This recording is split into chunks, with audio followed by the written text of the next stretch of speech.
সকালে উঠে এইদিকে গরম গরম একটু চা বসিয়ে দিলাম। আজকে চা করছি।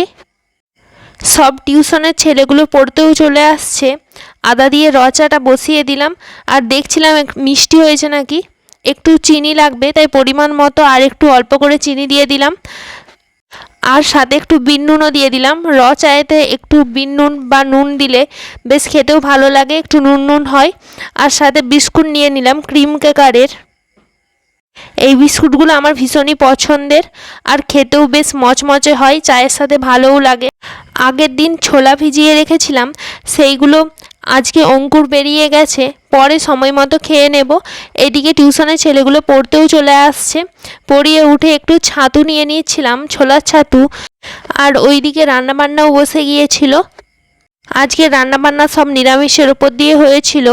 দুপুরে খাওয়া দাওয়া করে একটু রেস্ট নিয়েছিলাম। তারপরে এদিকে বিকেলবেলা ঘর দুয়ার ঝাড় দিয়ে দিয়েছিলাম। ঝাড় দেওয়া হয়ে যাবার পর রাতের জন্য রুটি হবে, তার জন্য রুটির ময়দাটা মেখে রেখে দিচ্ছিলাম। বিকেলবেলা থেকে মেখে রেখে দেওয়া হলে একটু বেশ নরম থাকে, আর রুটিগুলো খেতেও সুন্দর হয়। অনেক দিন লং ভিডিও দেওয়া বন্ধ আছে, তারও কিছু কারণ আছে, আপনারা পরে পরে জানতে পারবেন। আজকে এই মিনি ভ্লগটাই তৈরি করলাম। রাত্রেবেলা এদিকে রুটিগুলোও তৈরি করে নিচ্ছিলাম। আজকের মতো এটুকুই, টাটা, বাই বাই।